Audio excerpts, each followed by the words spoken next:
que comprarnos en la farmacia.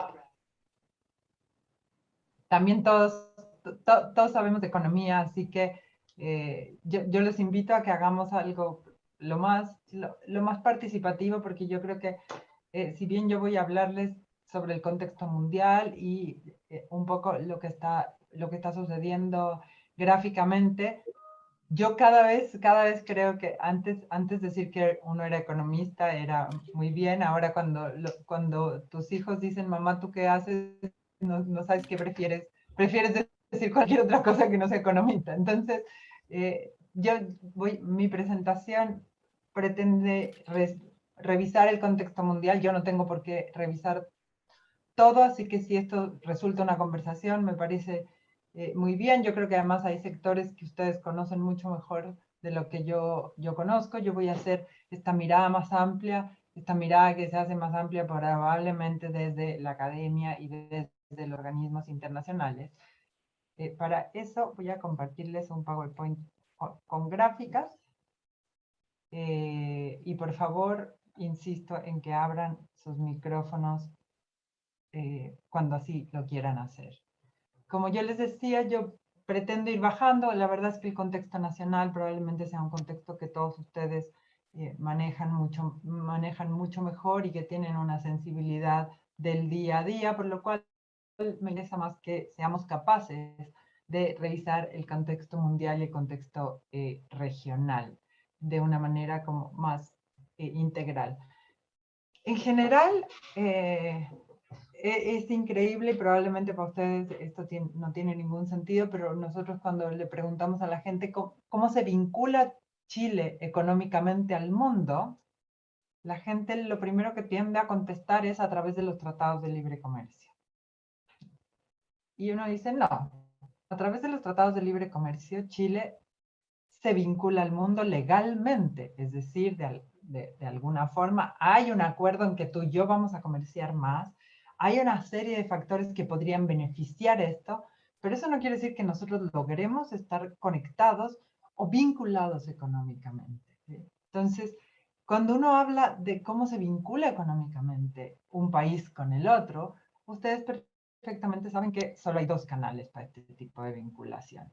Y esta vinculación es lo que los economistas llaman el canal real y el canal financiero. Es decir, o compro y vendo con ese país o me presto y le presto. Si no, en realidad podemos tener relaciones políticas, podemos crear grandes promesas y eternos romances, pero la verdad es que no tengo un canal de vinculación económica. Y es por eso que los indicadores que generalmente uno revisa para entender el contexto económico o las posibilidades económicas que tiene con otro país son los indicadores financieros, los indicadores macro. Hoy día los indicadores medioambientales se han vuelto muy importantes, sobre todo en el comercio. Uno podría tender a pensar incluso que el mundo medioambiental está tomando una complejidad que podría convertirlo eventualmente en un mundo de proteccionismo versus ese difícil balance que hacemos igual con las medidas sanitarias y fitosanitarias y las medidas no arancelarias que ustedes revisarán en su curso más adelante. Los indicadores comerciales, ustedes saben perfectamente que el comercio es uno de los elementos fundamentales en la recuperación. Y todo esto hoy día con un escenario político y social bastante complejo, no solamente en nuestro país, sino a nivel mundial. Cuando nosotros hablamos entonces de este canal real, que en la crisis del 2008 se desacoplaron el canal real y el canal financiero, que probablemente es la última crisis que vivimos, de alguna manera tuvimos una crisis que afectaba solamente, ¿sí?, a este canal financiero. Es decir, el canal real se golpeó posteriormente después del canal financiero. Sin embargo, esta crisis fue tan fuerte y tan novedosa en términos de que nunca habíamos vivido una crisis de este perfil, que tuvimos no solamente se golpeó el canal real, sino que se golpeó el canal financiero. Y muchas veces nosotros lo que tenemos es que importamos crisis. Es decir, si ustedes se acuerdan, tuvimos la crisis asiática, esa fue una crisis que nos impactó menos porque teníamos bastante diversificada nuestra exportación y no éramos tan dependientes de China como lo somos hoy día en nuestra canasta exportadora. Pero nosotros lo que hicimos fue que por un canal nos ingresó esta crisis, pero nosotros no necesariamente teníamos estos choques internos. Nosotros llegamos a esta pandemia, al igual que muchos países, con choques internos, es decir, tuvimos cuarentenas, tuvimos que cerrar empresas, tuvimos que cerrar ciudades prácticamente con problemas de abastecimiento y además tuvimos choques externos porque a nuestros socios comerciales les pasó exactamente lo mismo. Entonces, el panorama de esta crisis, como todos la hemos vivido, ha sido un panorama que le ha dado una complejidad al tejido para poder entender los problemas del contexto mundial al que probablemente ustedes se están enfrentando de manera más real, dado estos dos canales que son los que los vinculan a las economías de otros países. Dentro de esto, además, tenemos estos objetivos de desarrollo sostenible que se fijan en el 2015 y que son de alguna manera los desafíos que teníamos pendientes todos los países en términos de alcanzar para ir avanzando en nuestros niveles de desarrollo. Y de alguna manera, aquí como que, así como cuando jugábamos congelados o momia es, se congela de alguna manera este proyecto y lo que nos pasa es que llevamos 2 años de alguna manera tratando de flotar y no nos ha dado tiempo de ir nadando para llegar a la otra orilla. Problemas que siguen presentes, que vamos a ir revisando, como son la pobreza, el hambre, la falta de educación, la brecha de género, el problema del agua, que lo hemos visto nosotros hoy día al interior de nuestro país, el problema energético, que para nosotros está todo el debate con el hidrógeno verde, el trabajo decente, toda la normativa de trabajo que está en profunda discusión, sociedades muy desiguales frente a problemas medioambientales que hoy día son mucho más preocupación de todos de lo que en su momento eran en los procesos de desarrollo de otros países. Si ustedes piensan cuando se desarrolla el Reino Unido o cualquier otro país, la revolución industrial no fue exactamente algo que tenga que ver con ciudades y comunidades sostenibles. Esto es como lo que nos permiten los ODS, es como un panorama de los desafíos y los problemas que mundialmente los países tratamos o tenemos entre nosotros. Y ahora entrando a nuestro contexto mundial y a lo que nos está pasando, yo diría que podemos resumir en 2 palabras el escenario que estamos enfrentando, que es un escenario lleno de incertidumbre, pero muy asimétrico, ¿sí? O sea, es decir, hay países que tenemos mayores incertidumbres, hay países que tienen menos incertidumbres, pero en general el escenario es de alta incertidumbre. Si uno piensa en la conversación es, hoy pasamos a fases, ¿cuál podrá ser lo siguiente? ¿Qué puede ser? ¿Podremos volver a entrar? Para nosotros, al igual que para las empresas, también en la universidad son desafíos si vamos a poder volver a clases, si no vamos a poder, si el aforo va a aumentar, si no va a aumentar, si la variable delta. ¿Sí? Dentro de esta incertidumbre, que además era incertidumbre que nosotros no habíamos vivido económicamente como una crisis, en general las crisis tenían un origen económico, tenían un origen financiero, tenían un origen que nosotros podíamos detectar y entender la velocidad. Hoy día estamos hablando de una crisis que se complejiza, pero es una crisis que tiene su origen en la salud. Y no solamente tenemos importantes asimetrías en materia de inflación, tenemos en materia de vacunación, vamos a ver gráficamente estas diferencias. ¿Sí? Tenemos asimetrías en la recuperación del comercio, hay regiones que están dando el comercio a velocidades muy distintas a las que estamos recuperándonos otras. Hay servicios que se reactivan, pero no terminan de reactivarse, como son viajes, como son turismo, como son remesas, ¿sí? Y los costos de transporte, como ustedes saben, con el problema además de producción del container, con otros problemas asociados a todo el transporte aéreo, marítimo y terrestre, que ha subido de una manera muy significativa. Todo esto en un escenario mundial de una geografía económica relativamente nueva o distinta a la que se desarrollaron nuestros países o en la que estuvieron acostumbrados nuestros países. Seguramente ustedes han visto que hay un importante debate sobre si estamos asistiendo al surgimiento de una nueva guerra fría o no estamos asistiendo al surgimiento de una nueva guerra fría. Es decir, hay entre China y Estados Unidos una posición similar a la que hubo en su momento con la Unión Soviética, Estados Unidos o no. Hay un mundo, como se dice en relaciones internacionales, estamos hablando del surgimiento de un mundo multipolar o bipolar, o tenemos distintos, ¿sí? ¿Qué va a pasar si China nos hace elegir? ¿Qué va a pasar si Estados Unidos nos hace elegir? ¿Sí?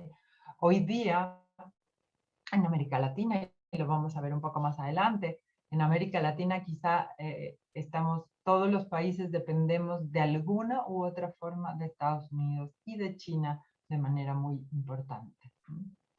Ya sea como el caso chileno, donde el primer destino de las exportaciones es, es China, pero el principal inversor es Estados Unidos, ¿sí? O el caso de países probablemente como Centroamérica, cuyo primer socio es Estados Unidos. Patricia.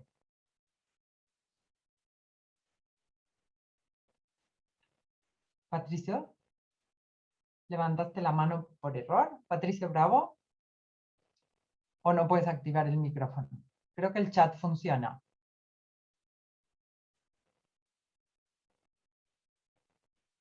Ok. En, la otra, en esta cambiante geografía económica no entendemos bien qué va a pasar con los centros de producción. Es decir, vamos a tener esto que se llama el nuevo fenómeno del nearshoring.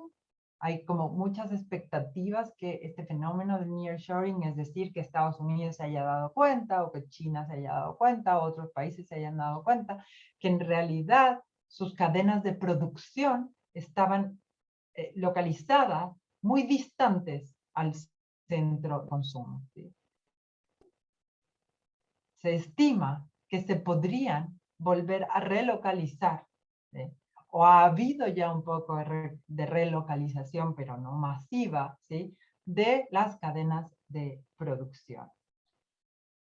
¿Qué va a pasar? El mundo tiene pronto algunas determinaciones o algunas señales, es decir, si ustedes se han fijado, había muchas expectativas probablemente sobre lo que Biden iba a hacer, sobre cómo iba a ser el nuevo gobierno de Biden y si Biden iba a tomar ese liderazgo que de alguna manera Estados Unidos dejó un poco de tener o de interesarle tener durante la presidencia de Trump.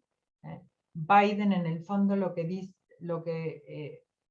aparentaba es que iba a ser mucho más multilateral, iba a recuperar mucho más de un mundo más unido, un mundo más cooperativo. Sin embargo, los movimientos no han sido tan evidentes en esa dirección. Ahora se discute mucho qué es lo que va a pasar, porque por razones de pandemia, o así se esgrime al menos, el presidente Biden será el único que participe físicamente en la COP26, donde se juntan los países a discutir los problemas medioambientales, o en el G20, donde se unirán esta semana las 20 economías más importantes a discutir planes de reactivación y de cooperación. ¿Sí? En el fondo, es muy importante el sostenimiento de los flujos financieros entre los países para que los países puedan también, a su vez, seguir prestando y seguir apoyando sus economías. Y asimismo, a finales de noviembre tendremos la conferencia ministerial de la Organización Mundial del Comercio, donde también se espera que haya algún tipo de determinación en materia de apoyo internacional. Vamos a ver más adelante que la economía mundial enfrenta una recuperación muy divergente. Se espera que la economía mundial crezca este año entre 5 o 6%. Eso es un alto eso es un alto repunte, pero ese repunte se ve muy, muy marcado por economías como Estados Unidos y China, que van a crecer por encima del 7% crecimiento que al menos Estados Unidos no había visto en muchísimos años.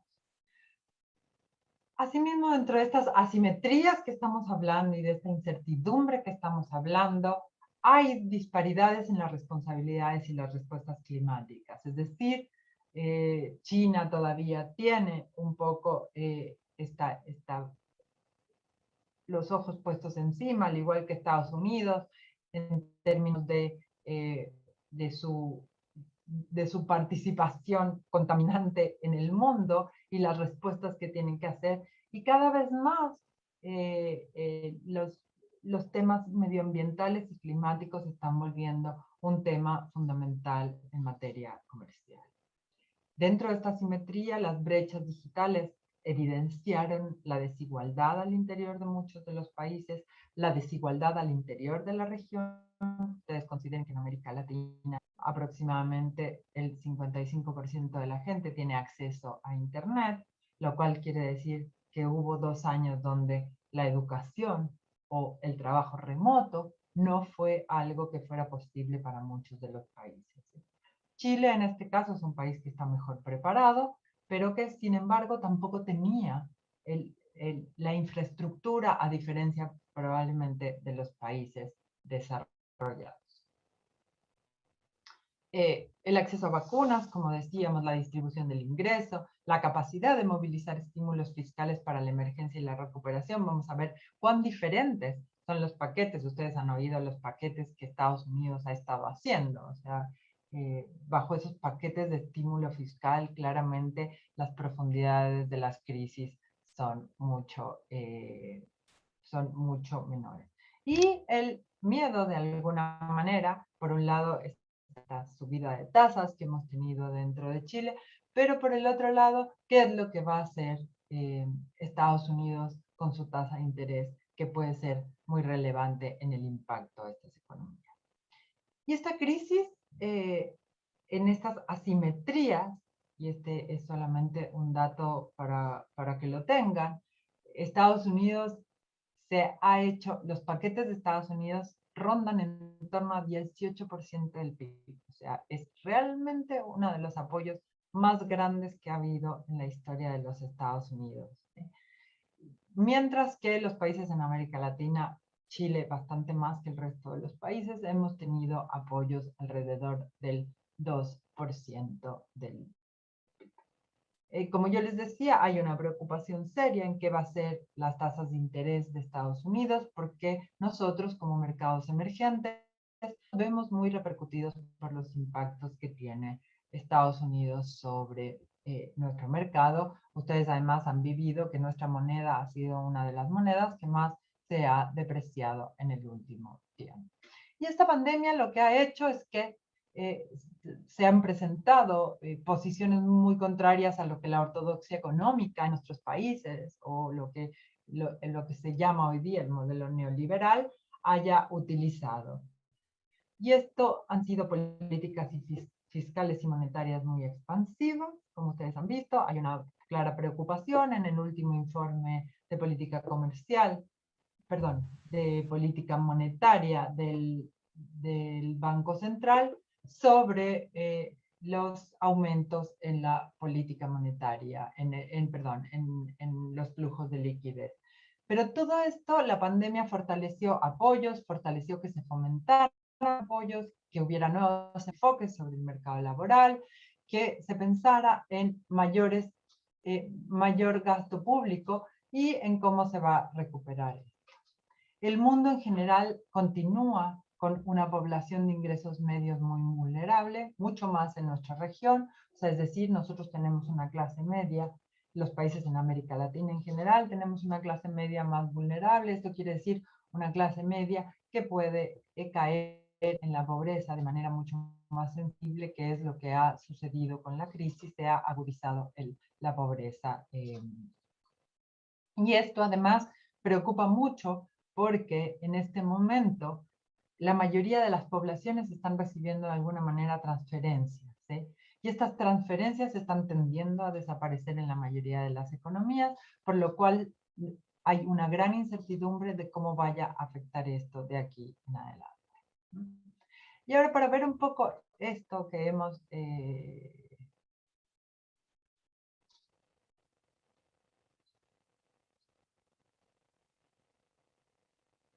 ¿qué es lo positivo del contexto mundial? Dice Cristian. Vamos a empezar con lo positivo ahora, Cristian. Se está recuperando el comercio mundial. La economía va a crecer de manera, los países se van a recuperar. Mucha de la recuperación que nosotros hemos tenido, piensa que nosotros estimamos un crecimiento alrededor del 11% para Chile. O sea, es un crecimiento bien importante en términos de lo que va a suceder. El comercio se está recuperando y lo que se cree es que probablemente este impacto de salir de esta pandemia haya en muchas áreas que no vaya a ser necesariamente estructural, es decir, que podamos recuperar el origen, el origen previo a la pandemia. Claro que son palabras demasiadas veces repetidas porque esto es lo que está pasando en el escenario del contexto mundial. No sé si tú quieres abrir el micrófono y presentar un poco más, si tú tienes alguna visión más positiva de esta crisis. Sí, creo que construimos nuestra realidad con nuestro pensamiento interior, independiente de los números. Las palabras construyen nuestra propia realidad. Entonces, si actuamos positivamente, creo, y con fe, creo que podríamos tener un avance, independiente de las circunstancias que pudiésemos estar viviendo. Sin desconocer la realidad como es absoluta, mirarla de una manera positiva nos va a permitir abrir un poco mejor el espacio. Porque no, independiente de las cifras, podemos hablar que las cifras no son las mejores, pero también podemos hablar siempre con el mismo entusiasmo el lado positivo que tenemos. Por eso esperaba en el contexto mundial, ya todos sabemos que estamos en una posición compleja y lo que estamos todos buscando es la luz al final del túnel. Entonces necesitamos un poco más de visión positiva. Ya sabemos parte de los problemas, creo. O sea, yo creo que tienes razón. Creo que además hay visiones positivas. Si tú lo ves, yo creo que la más positiva de todo es pensar que esto no es estructural. Es decir, que estamos siendo capaces de remontarla. Y la vamos, o sea, claramente, uno de los problemas es que hay países que la están remontando mucho más rápido. Para ellos súper bueno. Y hay otros países que la estamos remontando con más complejidades. ¿Sí? Pero lo que tú dices es cierto. Yo creo que por eso esto que va a pasar en el G20, o sea, igual es mejor tener a Biden que tener a Trump en este momento, sin duda alguna, en términos No lo sé.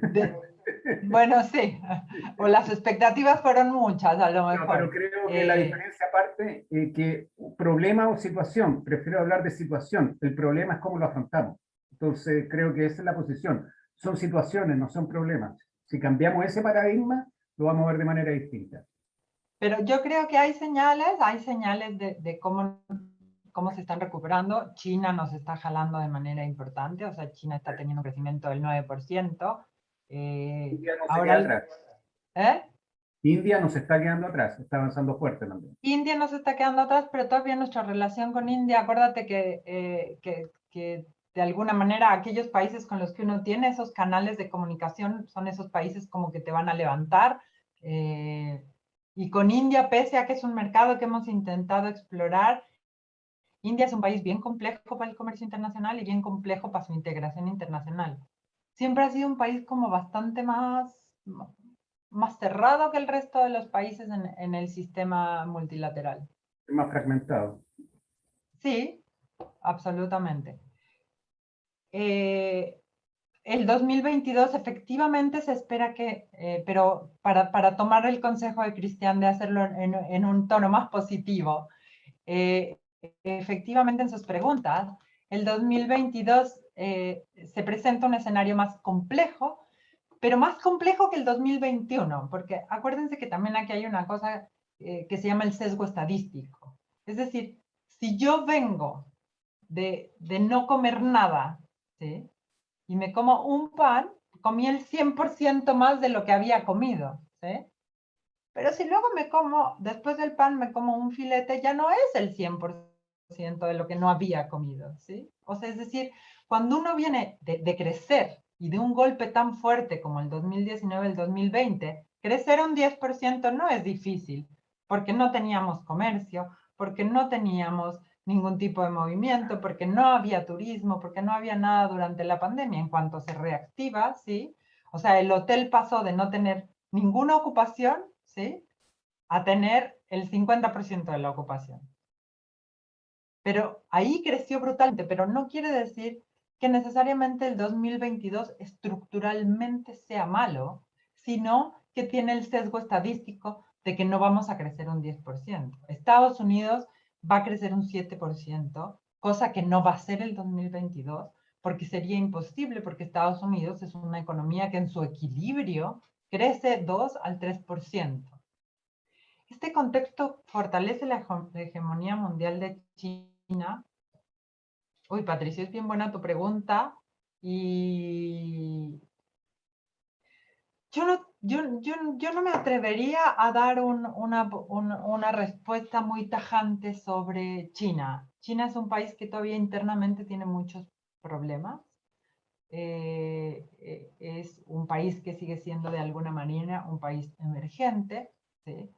eh, que a mi parecer, y aquí yo creo que uno tiene que recuperar la humildad de los economistas que se volvieron alquimistas y ya no hay que ser más alquimista, a mi parecer, China, más que una hegemonía, está buscando su crecimiento interno en términos de lo que a ella le beneficia. O sea, no tiene esa misma búsqueda que en algún momento tenía la Guerra Fría entre la Unión Soviética y China, que era de alguna manera imponer sus modelos económicos al resto, ¿sí? China de alguna manera le interesa que mientras Chile le siga proveyendo cobre, es un buen socio, ¿sí? Que mientras sigamos siendo... Entonces, el contexto depende mucho de cómo Estados Unidos salga de esta crisis y cuál sea la posición. Frente a América Latina, se esperaba que Biden tuviera una mirada mucho más fuerte de lo que la ha tenido, que tuviera mucha más política de la que ha tenido y no ha sido tan evidente, ¿sí? La entrada de China, la solicitud de China de ingreso al TPP, ¿sí? Y la firma del RCEP, que seguramente vieron en su clase pasada, hablan de una China que quiere participar en el sistema multilateral del comercio. Desde su ingreso a la Organización Mundial del Comercio ha tenido una mucho más agresiva presencia, pero en de hegemonía, era una hegemonía más de carácter económico que de carácter político, pero sin duda está siendo un agente que irrumpe de manera muy significativa. Para que veamos los gráficos,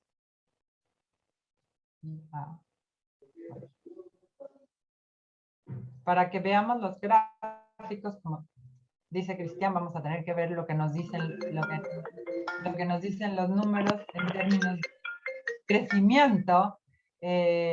Estos crecimientos están hechos por el Banco Mundial de Chile, por el Banco Central, perdón, y además tienen los pronósticos del Fondo Monetario Internacional. Si ustedes se fijan, China, estamos hablando de un crecimiento bien exponencial. De hecho, la región que más crece es Asia Oriental y el Pacífico, ¿sí? Aquí Estados Unidos también tiene un importante crecimiento donde se recupera y recupera, jala nuevamente a aquellos países. Nosotros somos un país que cuando tú estás tan expuesto al sector externo, no es lo mismo lo importante que es la recuperación de tus socios para ti que para otros países. Y para nosotros es muy importante que nuestros dos socios se estén recuperando a esa velocidad, ¿sí? A pesar de eso, bueno, nuestra región va a crecer un 5,2, lo cual la verdad es que es un buen crecimiento. Y como como preguntaban en el chat, como preguntaba, me parece que era, también Patricio preguntaba, no, Gonzalo, como Gonzalo preguntaba, si ustedes se fijan, el crecimiento que se espera para el 2021 es bastante superior al que se espera en el 2022, ¿sí? Es decir, hay zonas que crecerán en el 2021 un 5,2, en el 2022 un 2,9, que es lo que crecerá nuestro país.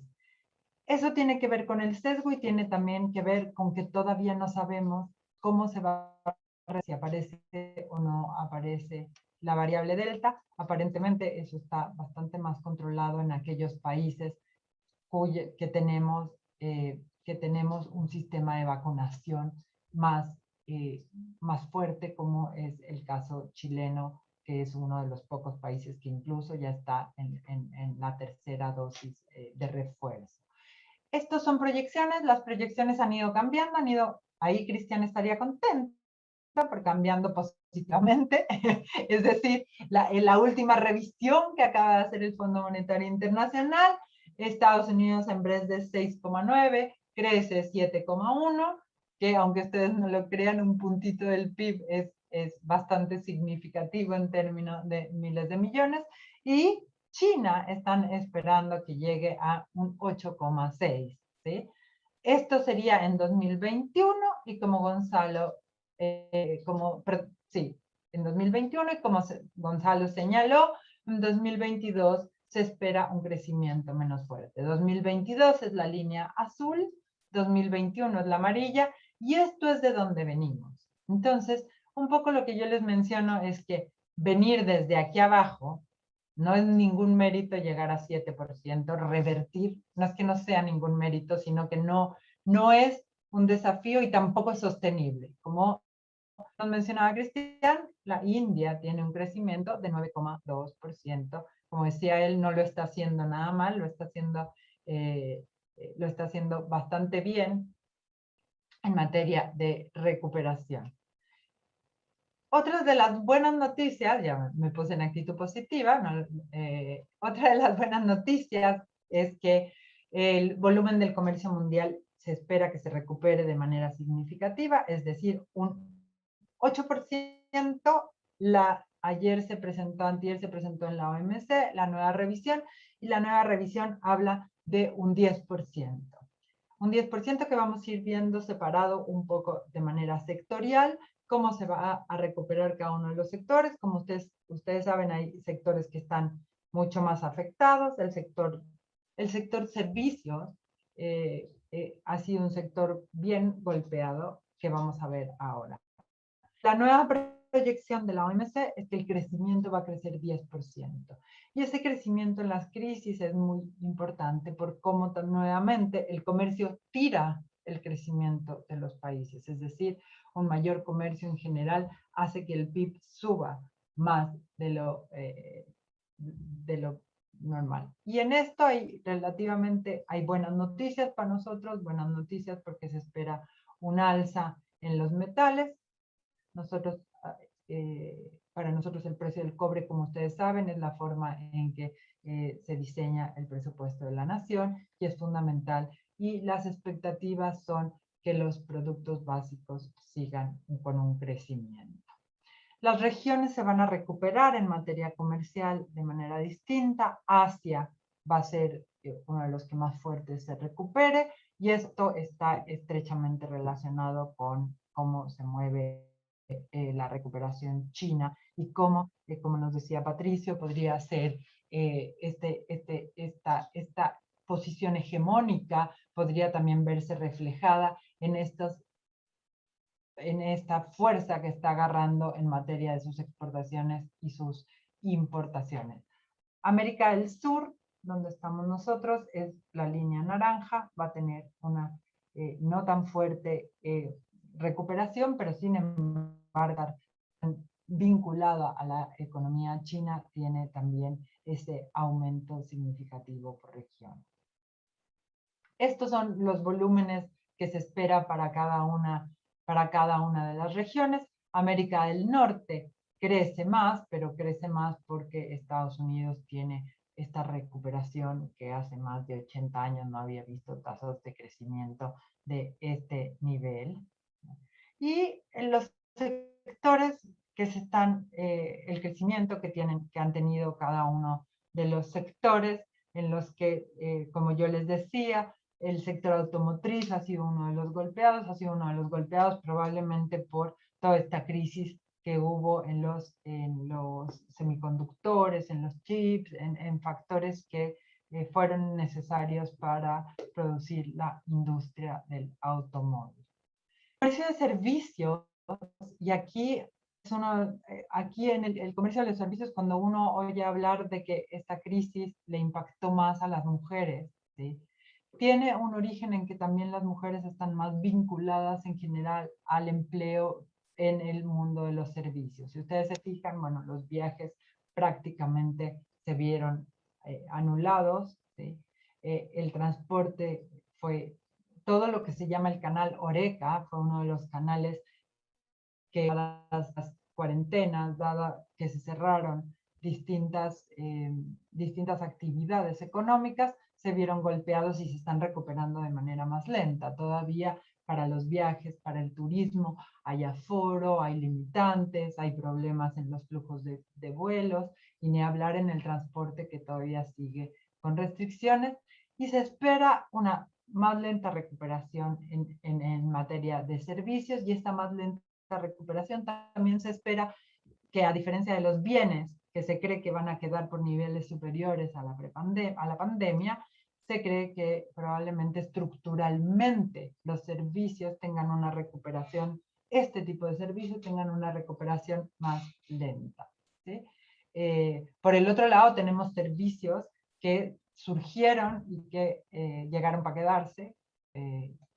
Antes había tantas cosas que uno no creía que íbamos a ser capaces de solucionar por lo que ha sido el comercio electrónico, todo lo que ha sido los nuevos trámites económicos, o el mismo Zoom, que nos permite hoy en día estar desde distintos países compartiendo esto y compartiendo nuestras distintas experiencias. Antes de entrar a la región, el empleo, hoy anunciaba el presidente español que el empleo se ha recuperado de manera importante. En nuestro país está pasando algo curioso con el empleo. Si bien hay desempleo, también hay, si ustedes se fijan, hay una demanda por empleo, o sea, la oferta y la demanda están de alguna manera, como decimos los economistas, desencontradas, ¿eh? Pero en el mundo el empleo se está recuperando más lentamente. Va a ser más complicado cerrar la brecha. Sin embargo, hay un avance en materia del empleo. Mucho más en el empleo formal, y eso ha sido bien interesante en esta crisis. En esta crisis, generalmente el empleo informal aminoraba las crisis, es decir, uno se enfrentaba a una crisis y ¿qué es lo que hacía? Bueno, uno podía salir a vender algo, se cocinaba algo, se generaba. Las crisis generan una expansión en el comercio informal. ¿Qué pasó en esta crisis? Esta crisis, al tenernos encerrados, hizo que el empleo informal cayera muchísimo más de lo que cayó el empleo formal. Ahora, yendo a nuestra región, y aquí no voy a poder ser tan optimista, Cristian, ¿eh? Ni modo que voy a hacer, las cifras son las cifras. No, bueno, pero algunos países van a avanzar más que otros, y estoy segura que lo vamos a hacer bien el resto en Chile. Antes de la crisis veníamos en la región complicados, o sea, nosotros no entramos a la crisis en nuestro mejor momento, ¿sí? Si ustedes se fijan, previo a la crisis, el crecimiento de la región estaba en uno de sus momentos más bajos, incluso por debajo de momentos que incluían, que en su conjunto incluían la guerra o la Gran Depresión. O sea, nosotros veníamos ralentizados en el crecimiento. Es decir, nos pegaron en el piso de alguna manera. A pesar de que este análisis, y este análisis está muy basado en información de la CEPAL, que lo que hace es junta América Latina y el Caribe. Y por eso si nosotros en términos queremos entender cada uno de los países, tenemos que ingresar al informe de cada uno de los países porque nuevamente tenemos una región divergente. Una región hoy día que en materias comerciales, como yo les decía, podríamos pensar que hay una América del Sur y hay una América del Norte, ¿sí? Una Centroamérica y una América del Norte. Yo digo esto porque yo nací en México y para mí México nunca era Norteamérica, ¿sí? Hasta que llegué a Chile, Chile era y México era Norteamérica.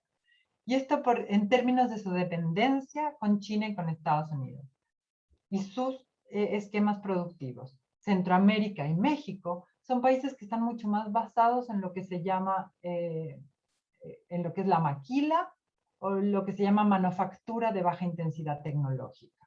Es decir, manufactura mucho más para los Estados Unidos y Estados Unidos es su primer socio. Los países en Sudamérica, no todos, pero estamos más vinculados a los recursos humanos y a los recursos naturales y a la exportación de recursos naturales tanto a China como a Estados Unidos, ya sea Argentina con la soja o Perú, nosotros en materia de metales. Y esto hace también que las velocidades de recuperación y los factores de recuperación vayan a ser distintos dentro del esquema regional. Y aquí tiene que ver, volviendo un poco a lo que Patricio nos decía, tiene que ver con cómo China va a ir hegemonizando o no la región.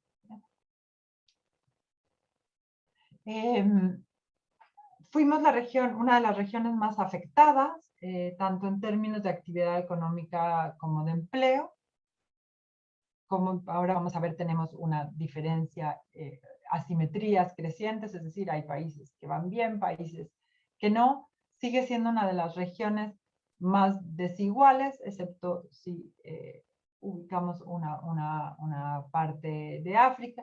Y este problema de las desigualdades se hizo más evidente en la pandemia, es decir, las evidenció, cosa que puede tener, de acuerdo a lo que dice Cristian, puede tener de alguna manera cuando tú evidencias un problema antes, como cuando uno va al médico y le dice esto es un hallazgo y por suerte lo encontramos y vamos a poderlo curar con mayor tiempo. Bueno, la pandemia lo que hizo es como que develó esa desigualdad que era bla, bla, bla, que la veníamos oyendo, que había un Gini que hablaba que estaba mal. Bueno, lo que hizo esta pandemia fue como que ¡pum!, nos la reveló así de una manera evidente y que hizo que haya muchos más paquetes con medidas. Como yo les decía, el retroceso en la participación femenina en el ámbito laboral ha sido muy importante. No solamente porque las mujeres estaban más vinculadas a los servicios, sino porque también las mujeres tuvieron que aumentar su trabajo no remunerado de manera importante, y esta manera importante es porque la mujer en general, al aumentar su trabajo no remunerado, está a cargo del cuidado infantil o el cuidado de personas mayores. Y se espera que en 2021, no solo se espera, sino que se ha visto que ha mejorado, pero llegando a niveles que todavía son mucho más bajos que previos a la pandemia. Como yo les decía, en el mundo, la asimetría, la proporción de personas que están inoculadas con esquema de vacunación completa es muy distinto. Chile, Uruguay, incluso Brasil han hecho un trabajo que es mucho más significativo. Pero, por ejemplo, en el mundo, el 25% de la población tiene un esquema de vacunación completa, es decir, tiene las dos. ¿A qué se asocia la baja productividad laboral? Ese es uno de los grandes temas. Eso es uno de los grandes temas que tiene que ver con productividad. De hecho, Chile tiene la Comisión de Productividad, que está dirigida por Joe Ramos, porque el tema productividad laboral tiene que ver con calidad de vida, o sea, es decir, cuál es la calidad de vida de tus empleados para asistir a trabajar con la educación. Está, pero muy vinculado con la educación y la capacitación, la productividad laboral, y bien con, de alguna manera, en una lógica que podríamos discutir eternamente, pero en la calidad del trabajo, es decir, en la calidad del empleo. Por ejemplo, ustedes saben que Dinamarca es uno de los países que no tiene ninguna ley de protección de empleo en términos de que pueden llegar y decirte adiós de la noche a la mañana. Gracias, ¿sí? Y sin embargo, tiene niveles de productividad súper altos. Y en eso hay toda una discusión sobre cuál es el proceso en el que tú logras mejorar la productividad. Que tiene que ver con preparación, tiene que ver con educación, con capacitación, con calidad de vida. Y eso es uno de... Y con expectativas. Tiene mucho que ver con las expectativas que tiene la gente en la probabilidad de movilidad social. Cuando la gente no tiene expectativas cuando los empleados no tienen expectativas de movilidad social, en general, las productividades tienden a disminuir. Estados Unidos tiene una vacunación del 53%. También Estados Unidos tiene el problema de los ANON o los QAnon, que son todos estos movimientos antivacunas, y nosotros tenemos esa tasa, lo que habla de una divergencia muy importante si ustedes piensan que Chile tiene un 80 y probablemente más alto, porque esto es al 30 de septiembre y no estamos tomando lo que ha pasado en el último mes. Y esta divergencia tiene que ver con la divergencia en la recuperación. Aquellos países que están más avanzados en la vacunación pueden reactivar su economía, es decir, pueden abrir los restaurantes más horas, pueden tener los hoteles activos, pueden activar sus viajes, y esto permite que, acuérdense que la economía de alguna manera es un engranaje, y este engranaje se mueve y empieza a mover el resto de los factores.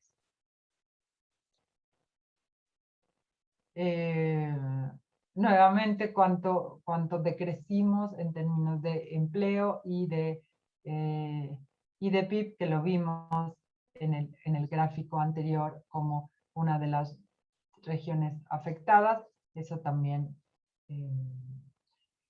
Y aquí está un poco la divergencia de lo que se espera en el crecimiento. En el 2021 se espera un crecimiento de 5,9. En el mundo, un poco para que dimensionen, se espera que las economías emergentes, nosotros estamos dentro de las economías emergentes, crezcan en promedio un 6%. Si sacamos a China, que es la que más va a crecer entre las economías emergentes, se espera un crecimiento alrededor de un 4,4%. ¿Sí? Entonces, la región se espera que crezca un 5,9%, ¿no? Por este sesgo estadístico que ya mencionaba antes Gonzalo, y se espera en el 2022 un crecimiento del 2,9%. Y aquí está el crecimiento que se espera para cada uno de los años. El crecimiento de Chile se ha reestimado nuevamente, pero bueno, está en un 9,2 que se espera en ese año y mucho más bajo en el 2022, y así cada uno de los países que podrían ir viendo. La recuperación en el 2021 va a ser distinta también en términos de los términos de cambio, es decir, aquellos países que estamos más vinculados a productos mineros o a productos agroindustriales, vamos a tener una mayor recuperación que países que están vinculados a la maquila, a la baja intensidad tecnológica, y también al turismo, que va a tener una recuperación aún todavía más lenta. O sea, piensen en aquellos países que viven principalmente el turismo. Todo el Caribe vive prácticamente solo del turismo, y el turismo se va a ir recuperando poco a poco, y lo que se observa es que el turismo se va a ir recuperando mucho más, primero interno, ¿sí? Y en realidad el Caribe vive, al igual que México, que tiene como uno de sus terceros ingresos el turismo, son países que tienen turismo externo, turismo doméstico. México tiene mucho más turismo doméstico, por supuesto, que el resto de los países del Caribe. Y también en los países Centroamérica, Haití, el Caribe, es importante las remesas, con lo cual que es algo que Sudamérica tiene menos, que por ahora tiene menos, pero en cuanto empecemos a ver, o sea, el efecto de los movimientos migratorios, que es también una variable muy relevante en esta recuperación, vamos a ver que va a haber un cambio en esta estructura en materia de las remesas. Los balances fiscales van a mejorar, o sea, es decir, las economías van a tener una mayor recaudación por la misma, solamente por tener mayor actividad. Lo que yo les explicaba, esto es un engranaje, solamente por tener mayor actividad tengo mayor recaudación. Sin embargo, el promedio de la deuda pública del gobierno va a seguir siendo mucho mayor en algunos países. Argentina, Brasil y Costa Rica, junto con Panamá, tienen niveles de deuda superiores al 60% del porcentaje del PIB. Nosotros estamos o estaremos por un poco más alto que esto a finales de año. Y también dependiendo de cuánto se sostengan los paquetes fiscales o no. Es decir, si yo quiero sostener un paquete fiscal, necesito endeudar al país. Si yo quiero seguir y quiero sostener el IFE, necesito, porque claramente no es suficiente con el cobre. En el 2021... Yo creo que si uno de crecimiento, y no sé si tengo, para tu pregunta, Gonzalo, no sé si tengo el gráfico, el crecimiento de las exportaciones en eso tiene más que ver más sectorial que otra cosa. Ahora, sin duda, las pymes fueron las más golpeadas por la crisis, por las posibilidades además de resiliencia frente a la crisis. Es decir, una pyme tiene mucha menos posibilidad de sostener X meses cerrado, ¿sí? O sea, donde más muerte hubo de las pymes fue en materia de servicios, en materia de lo que decíamos de todo el canal Oreca, ¿sí? Hubo pymes más chicas, más vinculadas al sector, a los sectores que se vieron menos golpeados, incluso sectores de más comercio electrónico que, que estuvieron menos, pero en materia de productos, sin duda, las limitaciones navieras, el alza de los costos en el transporte, el alza en los tiempos de espera, afectó mucho más a las pymes que a las grandes empresas. Incluso a las grandes empresas, ¿eh? O sea, estamos hablando incluso del efecto sobre las multinacionales, fueron mucho menos. En lo que hablábamos sobre el retroceso, creo que más adelante traigo una gráfica que hizo el IPOM del Banco Central, donde se ve el número de sector de afectados. Como yo les decía, el retroceso de 18 años de la participación de las mujeres en el mercado laboral. O sea, las mujeres cayeron mucho más que los hombres en el mercado laboral.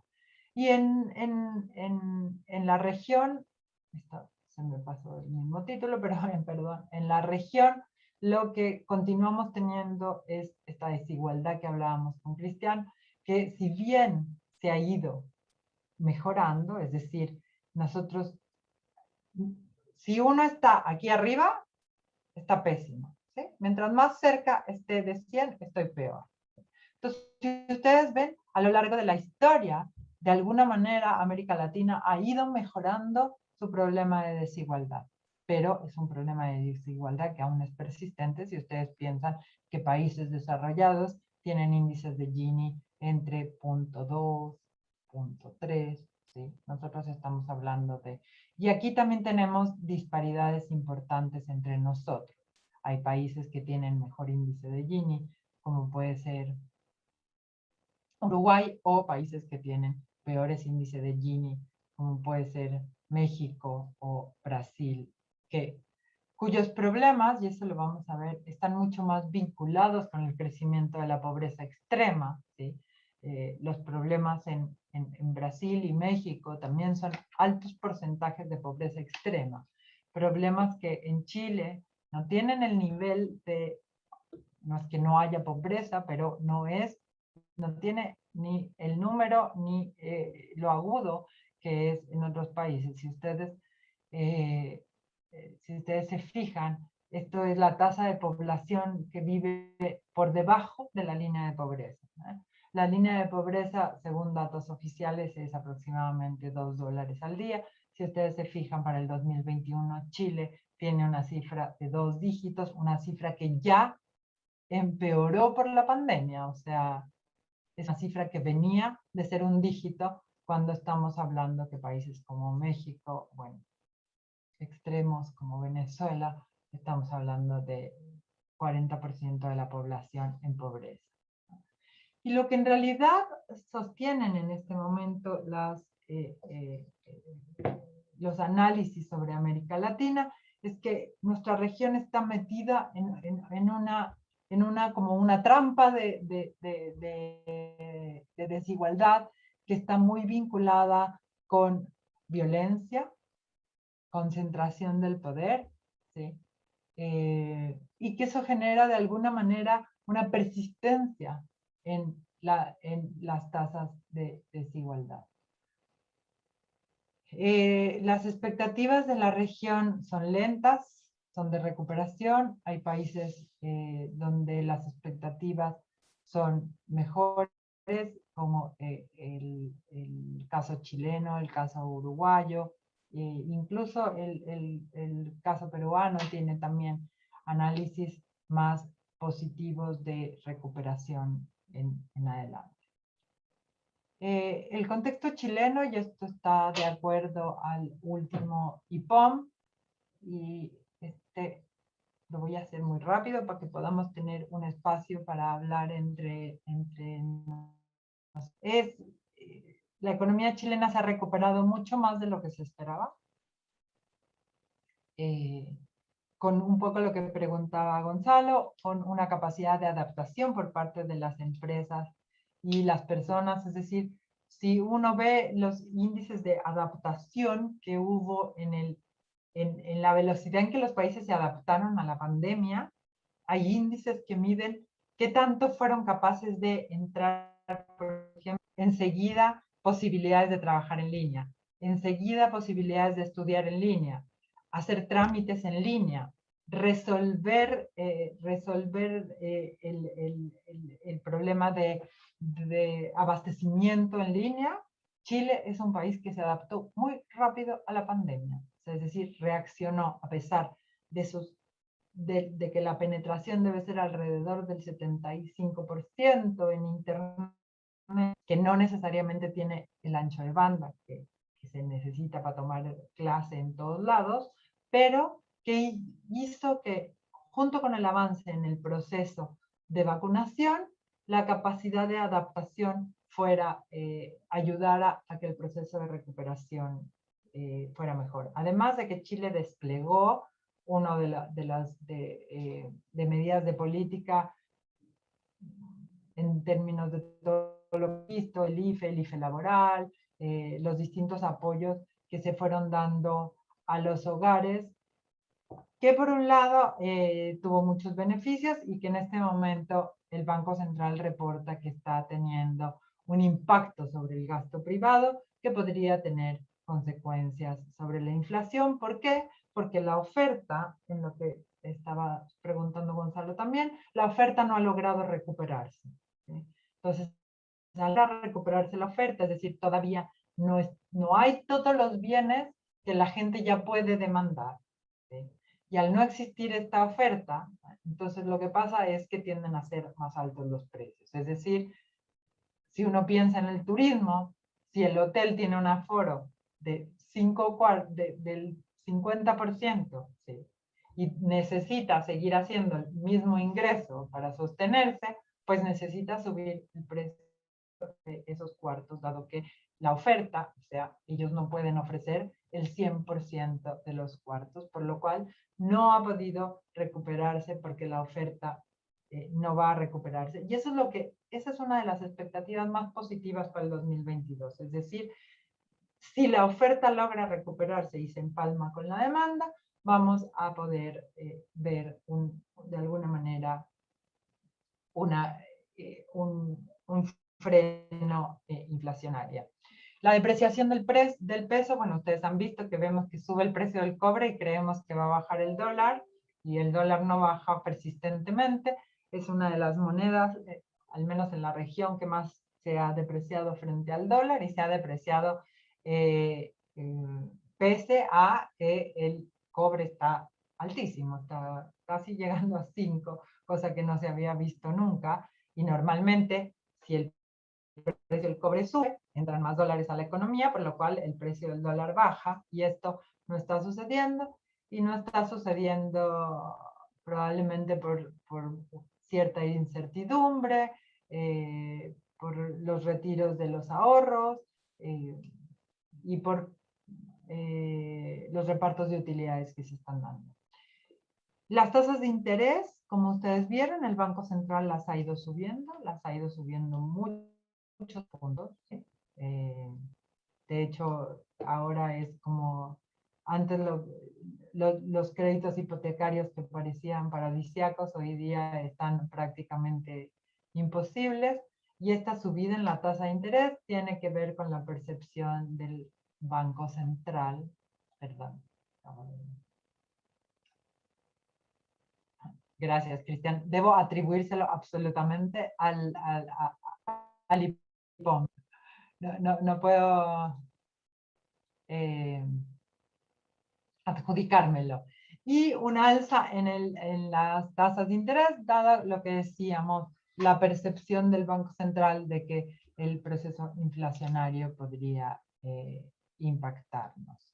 Esto es un poco lo que yo les decía. Esto es las expectativas que se habían hecho en el informe de junio. Ahora en el informe de septiembre, estas son las expectativas. Se espera un crecimiento del 11,5%.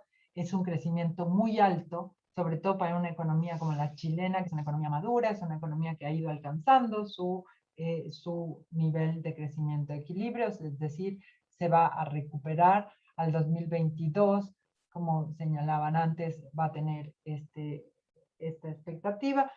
Ahora, yo diría que si antes la alquimia era, ¿sí?, hoy día la alquimia es prácticamente imposible. Entonces, si queremos de alguna manera, este 11,5 es un observado, es decir, ya sabemos cuánto va a crecer la economía, sabemos que va a crecer entre 10,5 y 11,5, y eso no va a caer. Y esto va a ser muy difícil, porque si aparece la variable delta z peta, bueno, vamos a enfrentar nuevamente, pero eso nos pasa toda la vida. O sea, toda la vida nos va a pasar que hay una dosis de... Gonzalo, qué buena pregunta. El Banco Central a corto plazo no va a bajar la tasa de interés. No la va a bajar. Bueno, como ustedes saben, Mario Marcel ha sido ratificado. Y mi impresión es que Marcel está esperando a ver qué es lo que va a pasar con la política fiscal. Es decir, no solamente, por ejemplo, en su presentación ante el Senado, Marcel dijo, bueno, es que tenemos que ver qué va a pasar con el cuarto retiro, el quinto retiro, el retiro del 100%, el IFE y las ayudas. ¿Sí? Eso quiere decir que por lo menos durante un año la tasa de interés, no, en mi impresión es que no va a ser movida por el Banco Central, no va a haber una recuperación hacia la baja. Podría ser que a finales del próximo año, si necesitas reactivar un poco la economía, porque cuando necesitas reactivar el consumo, si bajas las tasas de interés, pues la gente dice, retenerlo en el banco tan barato a comprarme algo, me compro algo y así reactivas el consumo, pero el Banco Central tiene una posición en este momento bastante conservadora, por lo cual a corto plazo no me imagino una baja en la tasa de interés. Ahora, nuevamente, estoy especulando. Las monedas, esto hablamos ya, cómo se están moviendo las monedas. Yo creo lo mismo, me parece. Y sabes qué, yo creo que el otro punto que hay, Gonzalo, es que ¿qué va a hacer Estados Unidos? O sea, el movimiento en la tasa de Estados Unidos para nosotros es importante por la deuda que nosotros tenemos, es importante por las posibilidades de financiamiento, por el tipo de cambio, por la inflación importada, o sea, eh, no solamente es la influencia de lo que nosotros hagamos en un escenario que ustedes saben mejor que yo, altamente complejo eleccionariamente y de política económica también, pero también tenemos Estados Unidos, qué es lo que va a pasar. Y de hecho, en el IPOM se presenta un índice o una encuesta que se les hace a las empresas un poco para saber cuáles son sus preocupaciones. Y la preocupación del IPOM o sea, se les pregunta de aquí en adelante, ¿sí? Y el IPOM es este año, en septiembre del 2021, se construye y se les pregunta cuán preocupado está por la siguiente situación. Y lo que responden es que la situación política nacional es lo que más preocupa, las manifestaciones sociales, el aumento en los costos de los insumos, el desarrollo de la pandemia, el aumento de la tasa de interés, la disponibilidad de insumos que usa la empresa, ¿sí? Y la situación económica internacional. Estos serían como los factores donde las empresas encuentran mayor preocupación. Yo creo que, si bien quería ver si traía... Bueno, los costos del transporte marítimo son una locura. No solo el transporte marítimo, sino de los containers. Hay un serio problema de los containers. Y lo que Gonzalo preguntaba sobre el índice de precios, por el otro lado también tenemos que ver qué es lo que va a pasar con los energéticos y con el petróleo. Pero yo creo que con esto quería ver si tenía la de las empresas para ver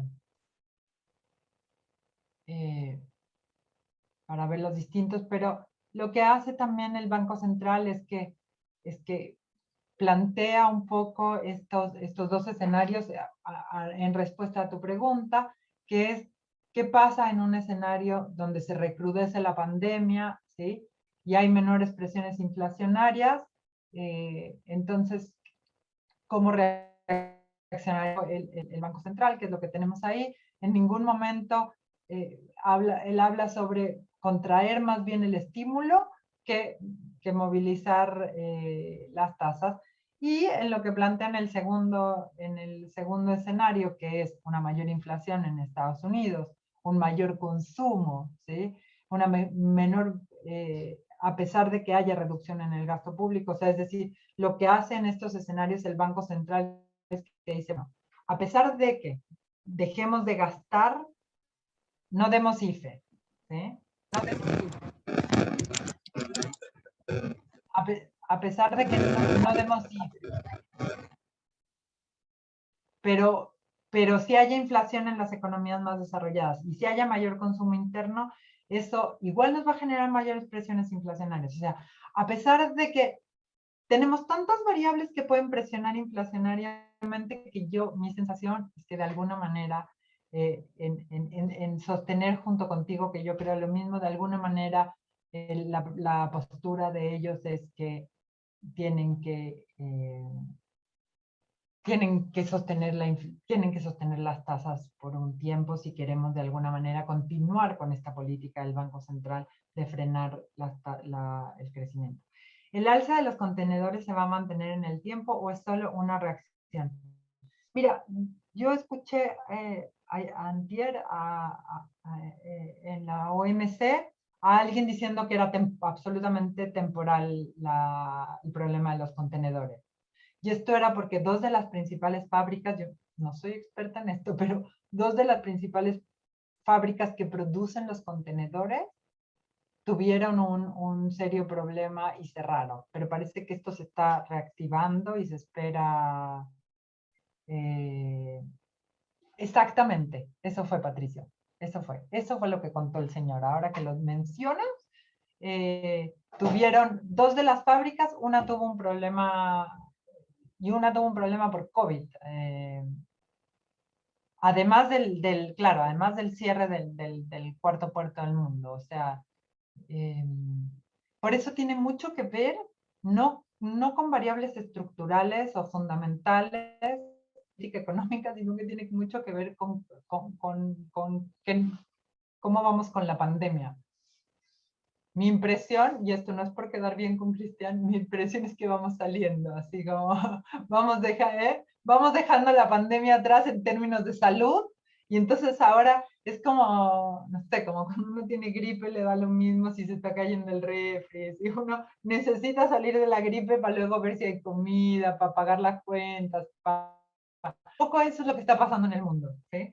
Y mi impresión es que la gripe está empezando a pasar y entonces vamos a tener que preocuparnos por empezar a reactivar la economía.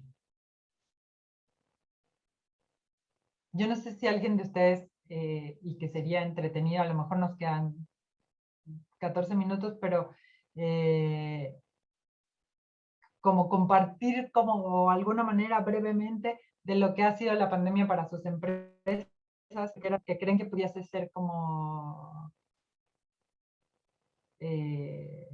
Talía, podrías hablar también, ¿eh? No, esto del chat. eh, no es de corto plazo la solución, no es de corto plazo la solución, pero por eso es tan importante, por eso a mí me parece fundamental este espacio, porque creo que la creación de redes fue muy evidente en términos de la relevancia de la salida. Aquellos países que han logrado hacer más redes y en América Latina vimos pocas redes, así que tenemos que desarrollarlas. No, yo te dejo a ti nomás, Dorotea, con tu conocimiento y experiencia. No, Sí, pero es importante la opinión de ProChile. Yo creo que también es súper positivo oír cómo ve ProChile esto para las empresas. mira, solamente, hola, buenos días, perdona, yo llegué tarde porque estaba en otra reunión, pero, o sea, tremendamente interesante todo lo que has planteado y como decían por ahí en el chat, clarísimo, clarísimo cómo lo planteas, Dorotea, así que yo no quiero meter la cuchara eh, mucho en esto, solamente comentarles que nosotros hemos estado viendo este tema de cómo se ha afectado el transporte principalmente marítimo para los envíos nacionales. Hemos hablado con navieras y con empresas de courier, con empresas de logística, pero la verdad que es un problema a nivel global bastante complejo. Hemos tenido problemas por la pandemia, no es que hayamos tenido nosotros, pero han habido problemas en puertos, han habido problemas en la cadena de manejo logístico por el mismo efecto de pandemia que las personas no podían ir a trabajar, se generaron cuellos de botella, hubo un problema tremendo con la demora de los envíos. Por otra parte, China solamente estaba sacando embarcaciones con envíos desde China, no aceptando mucho ingreso de productos al mercado porque de alguna manera también tomaron una posición de autoabastecimiento y no dejar caer la economía china. Por otra parte, bueno, todo esto generó, como tú también decías, Dorotea, problemas con la construcción de barcos, hubo un déficit tremendo. Entonces, es tan complejo esto que no va a ser de una solución inmediata. Nosotros lo que hemos estado viendo con algunas empresas de logística es ver cómo se soluciona Por ejemplo, el acceso a espacios en algunas embarcaciones para poder hacer envíos que sean de gran volumen y que obviamente pueden afectar en demasía lo que es el comercio chileno. Por otro lado, también hemos estado tratando de apoyar todo lo que es el comercio vía e-commerce, de manera de agilizar los envíos, y también hay un trabajo de la SUPREI en materia de facilitación del comercio con las aduanas, de manera de que no se entrampe también con mucha burocracia estos temas. Incluso lo hemos estado viendo a nivel en Punta Arenas, porque hay temas tan complejos como que si llegan envíos desde fuera, todo tiene que pasar por el aeropuerto de Santiago, y desde el aeropuerto de Santiago se lleva recién a otras regiones del país, y puede pasar lo mismo cuando uno llega a otros países. Entonces, es un tema que se está hablando en organismos multilaterales, de ver de cómo se aborda esta materia de logística en lo que se refiere a facilitación del comercio. Solamente quería comentar eso, y perdón por meter la cuchara, pero es un tema complejo que así de corto plazo no se ve, pero obviamente están todos trabajando para agilizar esto. Eso no. No, se agradece, Talía. Antes de darle la palabra a Rodrigo, porque además se ve muy bien, porque es Franmar, así que seguro nos va a dar una información relevante. Talía, había una pregunta que yo no abordé y no encuentro mi gráfico, y a lo mejor puedes abordarla tú luego de Rodrigo, que es ¿cuánto ha sido el impacto en las pymes de esta nueva, o sea, esta nueva ola exportadora? Si ustedes tienen más o menos un estimado de cuánto ha impactado a las pymes. Entonces le doy la palabra a Rodrigo y luego le pedimos a Talía si nos puede ayudar con eso. Buen día. Mira, Dorotea, y lo que hablaba Talía un poco. Yo pertenezco a una pequeña empresa, y a veces estas situaciones también son oportunidades. En el mercado latinoamericano, los países cercanos a nosotros, Argentina, Paraguay, Perú, Bolivia, etcétera, en vez de comprar productos en Asia, también han tenido ellos la oportunidad, o nosotros la oportunidad de abastecerlos desde acá. Entonces ha sido una ventaja también. El transporte marítimo se ha reemplazado por intensificar el transporte, o sea, el transporte terrestre ha reemplazado el transporte marítimo en algunos destinos, y yo creo que eso es lo que hay que potenciar. A lo mejor van a aparecer nuevas empresas transportando productos vía terrestre hasta Ecuador, Colombia, y reemplazando lo que era el transporte marítimo. Hoy día es una oportunidad y hay que aprovecharla. En ciertos rubros es la oportunidad de tratar de hacer negocio en los países cercanos. Ese es un poquito mi aporte, porque efectivamente lo que dice Talía, en el mercado lejano, llamémosle Asia, Europa, las tarifas van a seguir siendo altas, y las navieras van a aprovechar esto mientras más puedan para mantenerlas altas. Ese es un poquito mi aporte. ¿Qué hace tu empresa, Rodrigo, perdón? Nosotros estamos en el rubro de los aditivos para alimentos, para nutrición animal, y algunas materias primas para la industria farmacéutica veterinaria. Ese es el rubro. Entonces, habían empresas que estaban comprando eso en, no sé, en India, en China, en Europa, y hoy día están viendo la alternativa de comprarlo acá en Chile. Bueno, es súper interesante lo que tú dices, porque es como el ejemplo del nearshoring, y el ejemplo, como nosotros siempre hemos insistido un poco desde la universidad, siendo académicos, sin estar en el día a día, que comerciar con nuestra región tiene muchas ventajas porque les vendemos cosas buenas, o sea, le vendemos esto, lo que tú dices, aditivos, que tiene un valor agregado, por lo cual es necesario que recuperemos, así que me parece muy interesante el aporte de que esto nos puede abrir una oportunidad para incluso para hacer más turismo entre nuestros países, más sin mirar al otro lado. ¿Talía?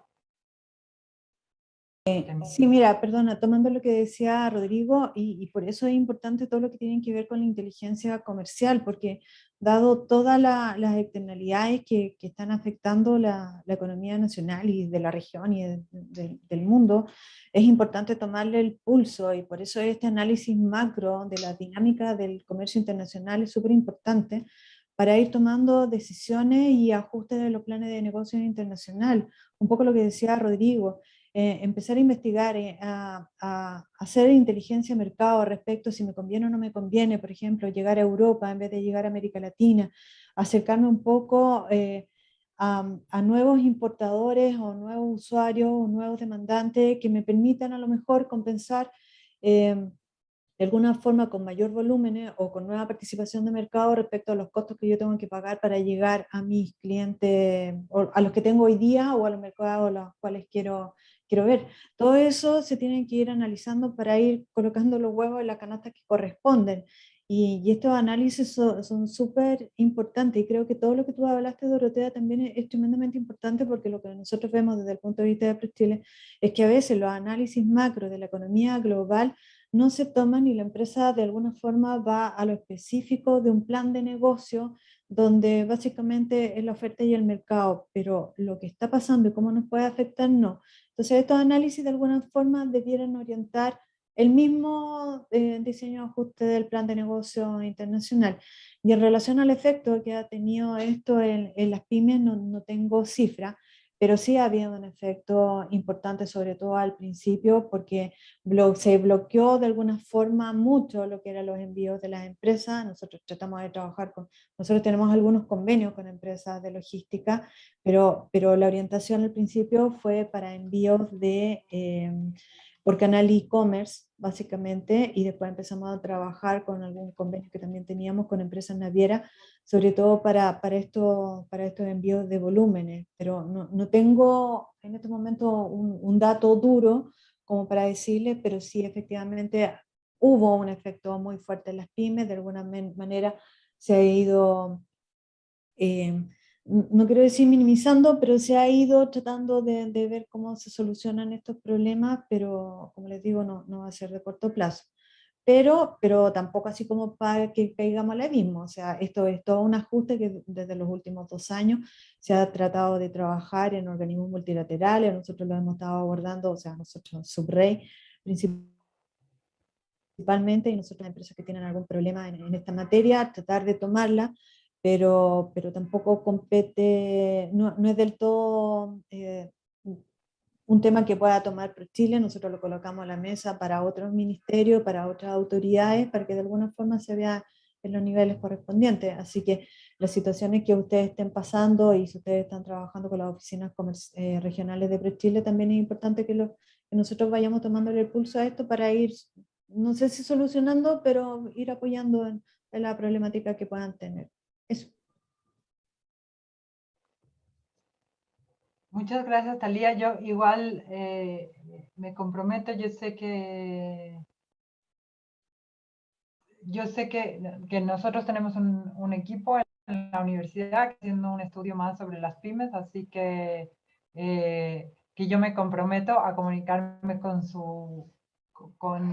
de hecho, una de las personas es quien les dio la clase pasada, así que voy a comunicarme con él para pedirle que si porfa me ayuda, y les mandamos Gonzalo particularmente, que hizo la pregunta, podamos contestarle. Con la exportación de Dry no nos vimos tan afectados, pero el alza solo nos afectó los últimos 8. La preocupación viene para la próxima temporada, sin duda.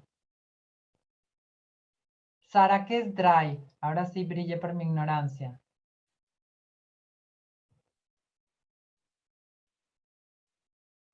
Fruta seca, perfecto. ¿A dónde? Por eso dicen que el Zoom es como sesión espiritista. Estás ahí, me escuchas. Fruta seca, Europa y Emiratos. Bueno, muchísimas gracias a todos. Les deseo mucho éxito en su curso. Las próximas sesiones son mucho más aterrizadas en términos de practicidad, de cómo hacer un plan de negocios, de las buenas prácticas. Pero siempre es entretenido especular un poco qué es lo que va a pasar con el mundo. Nos quedamos todos con el mensaje de Cristian, que ojalá y todo sea muy positivo. Y muchas gracias a todos por sus excelentes preguntas, además, y les deseo mucho éxito. Gracias, Vale, por todo. Muchas Thalía gracias y Félix. Chao, que por estén muy su bien. exposición, y gracias a todos por participar. Nos estamos viendo entonces la próxima sesión el día martes. Que estén muy bien. Gracias. Se Gracias. Muchas gracias cuidan. a todos por sus Chao. Que estén palabras en el bien. chat. Gracias. Chao, chao. Chao. Gracias.